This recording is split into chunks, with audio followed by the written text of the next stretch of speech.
Hello everyone. We have been discussing about chapter number 2, that is biological classification. In the previous video, I had discussed about the kingdom Protista. Now in this video, I am going to discuss about the kingdom Fungi. Now as you are aware by now that 5 kingdom classification has included the organisms in their proper position according to the criteria that was considered by R.H. Whitaker. And in this kingdom fungi, the organisms which are included are multicellular except one, that is yeast. All others are multicellular, and plus they are also eukaryotic, means the nucleus is well developed here.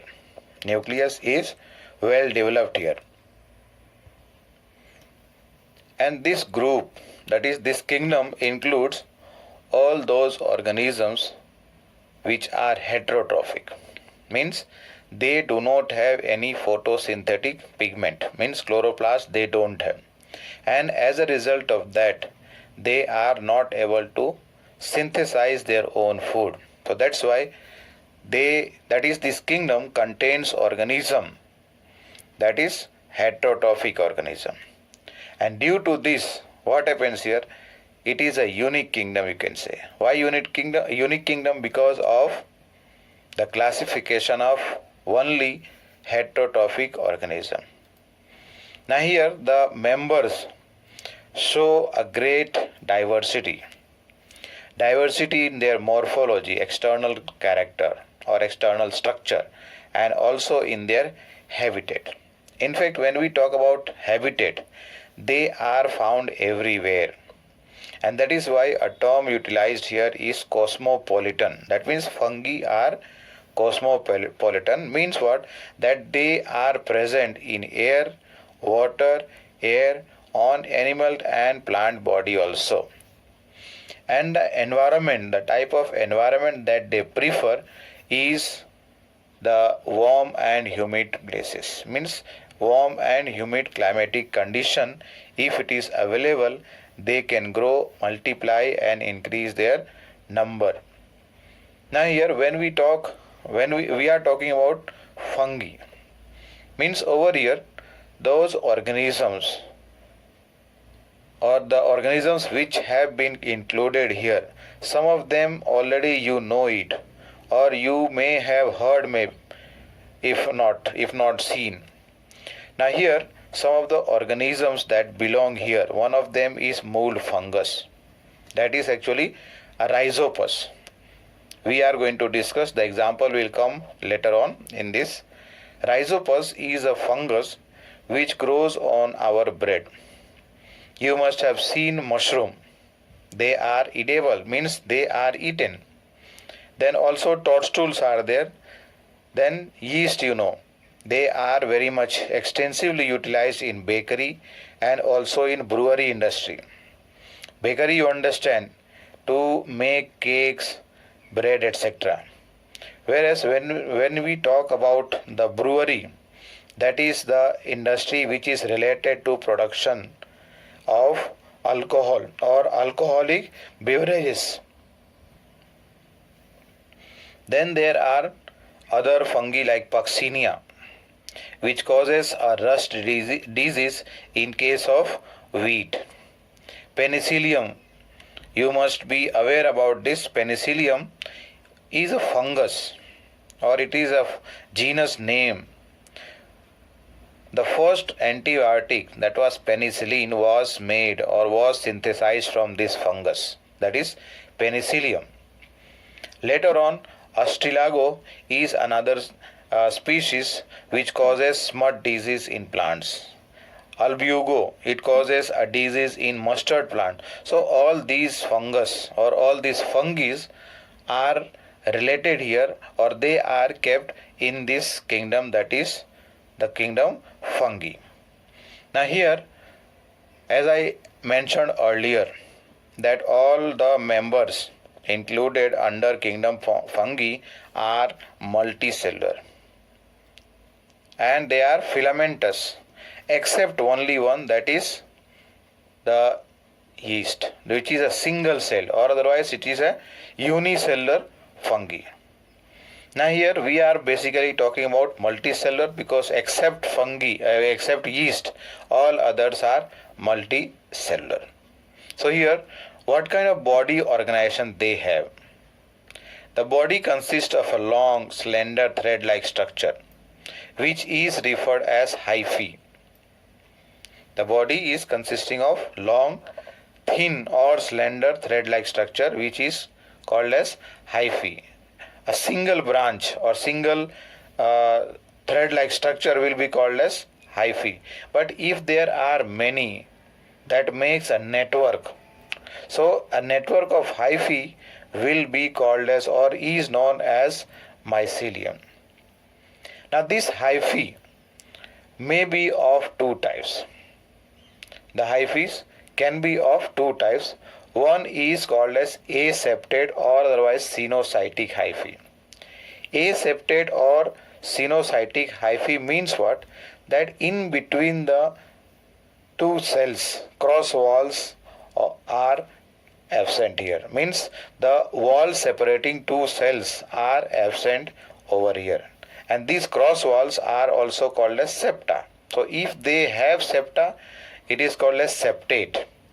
But if it does not have the septa, it is called as aseptate or cenocytic. Once again, hyphae may be of two types. One is aseptate, the other one is septate. In the figure, you can just pay attention, note down here that cross walls are missing here. Cross walls between two cells are missing here. As a result of that, it appears to be multicellular. The cytoplasm appears multicellular. Whereas when we talk about the septate, here the cells are separated by a cross wall or otherwise a septa here. So many you can see here divisions are visible very clearly. And as a result of that, all the cells are having only one nucleus. So that can be called as uninucleated cytoplasm. So in the figure A is showing aseptate or cenocytic hyphae, and the figure B on the right side, it is showing septate hyphae. That is, septate hyphae are having once again cross wall, okay, or septas. Now over here we are talking about the cell. So cell wall is made in case of fungi by chitin and polysaccharide. Generally we call it chitin, which is also called as fungal cellulose. Fungal cellulose. The mode of nutrition over here is of heterotrophic type. You know about heterotrophic nutrition. Parasitic, saprophytic and holozoic you have studied. But here we are discussing only about the two here, parasitic and saprophytic. The third one also is there, which is called as symbiotic. Now let us see first of all what is parasitic. You know that these fungi, some of these fungi, they obtain their food, that is the nutrition, from living plants and animals. So that means they live as parasite. And the other one is saprophytic nutrition. Means what? Over here what happens? They live as saprophyte. That means they obtain their energy by absorbing some soluble organic matter from dead and decaying organisms. Dead and decaying matter, that is maybe plant or animal, whatever sources may be there. So these saprophytes, they obtain their nutrition from the dead and decaying organisms. And over here the third one is symbiotic, by maintaining or by living with another organism, where the relationship develops, is called as symbiotic association. Two structures are noted down over here. One is called as lichens and the other one is called as mycorrhiza. In case of the first one, lichens, the fungi lives in association with algae. Means what? Fungi and algae lives together in a relation where both of them help each other, provide with some benefit to each other. They do not harm each other here. In case of algae, it provides the food, means algae has chloroplast, so that means it is autotrophic. It can synthesize its own food, and so it provides the food to the fungi. In return, fungi, what it does, it gives first of all protection to algae. Second thing, it absorbs water and mineral salts and provides to the algae. So that is a relationship of take and give. The second one, in case of mycorrhiza, fungi lives in association with the roots of higher plants. Here also the fungi, it absorbs water and mineral salts and provides to the roots of higher plant. And it also provides the main nutrition over here, or nutrient here to the plant, is phosphorus. Main one is phosphorus, that is absorbed by the fungi and it is provided to the roots of higher plant. And in return, the plant provides the fungi with the food. Now, how does reproduction takes place? So reproduction takes place by three main methods. One is by vegetative means, second one by asexual means, and the third one by sexual means. In case of vegetative means, it reproduces by fragmentation, fission and budding. All these three you have studied in your earlier class. Fragmentation means what? The hyphae breaks into pieces, many pieces, and all of them can lead their independent life. And fission and budding also you have studied. So I am not going to elaborate here. Next one is asexual means. That means what? Here only one parent is there. Two parents are not involved here. And this one parent, it produces the spores. Means this asexual reproduction takes place by production of spores, which may be called as conidia in some. In some other, it is called as sporangiospores. Still in some others, it is called as zoospores. Zoospores over here are motile. They have some flagella with the help of which they are able to move.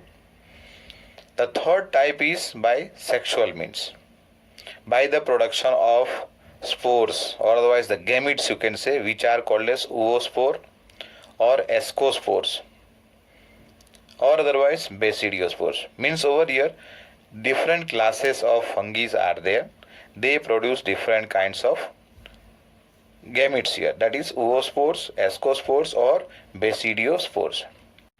The sexual cycle involves three steps. First one is plasmogamy, followed by karyogamy, and then followed by the third step is meiosis. Now in the first step, that is called as plasmogamy, what happens? This involves fusion of the protoplasm of two gametes, which may be motile or may be non-motile. Two gametes are there. Their protoplasm fuses together, and that process over here is called as plasmogamy. That is followed by the fusion of two nucleus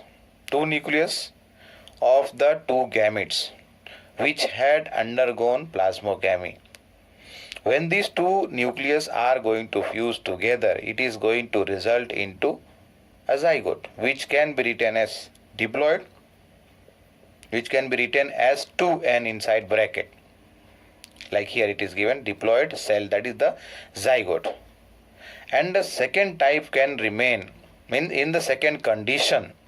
What happens after the plasmogamy? The two nucleus have not fused together. So as a result of that, it remains separate. So that can be represented here as n plus n. That can be represented as n plus n, and this condition is called as dikaryon. This condition in which what happens, the nucleus do not fuse together. They remain separated from each other.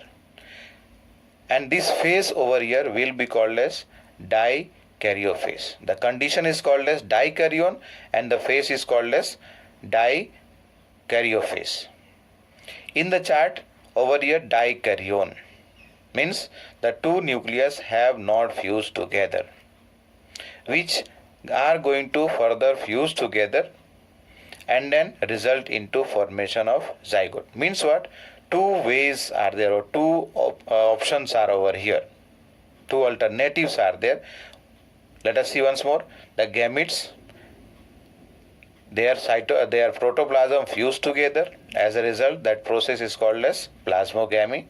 Now, due to this plasmogamy, what happens? The protoplasm have fused. Later on, it is followed by the second step, that is karyogamy, where what happens?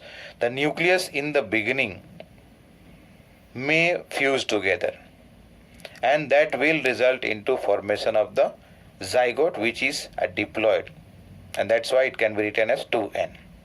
Whereas in the second condition or second type, what happens here? The nucleus initially does not fuse together. It remains separated inside the protoplasm of the two cells which have already fused. So that condition over here is called as dikaryon. Later on, what happens? The cell goes on dividing. Along with that, what happens? The fusion of the nucleus takes place and the zygote is formed. After the zygote is formed, then proceeds the third step, that is meiosis. Meiosis in the zygote. Zygote is single celled, but it is diploid.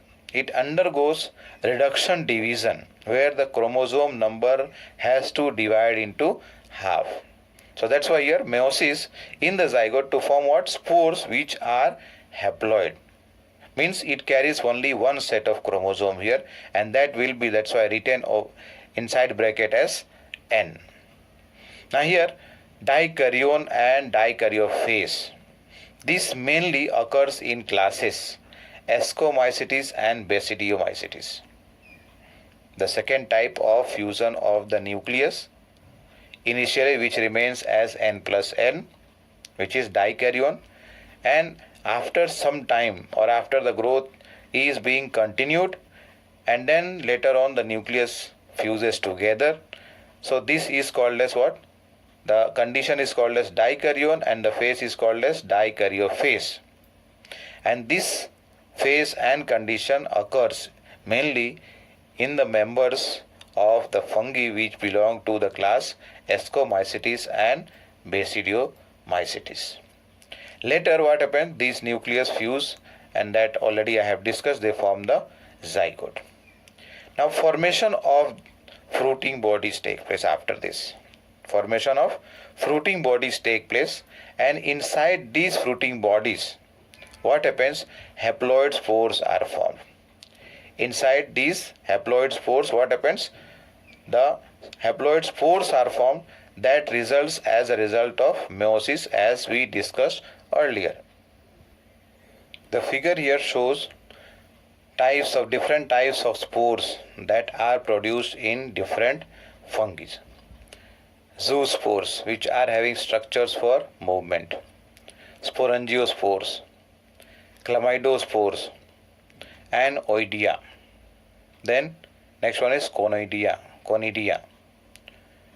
uridospores, and teleuthospores. These are different kinds of spores which are produced in different members of the kingdom fungi.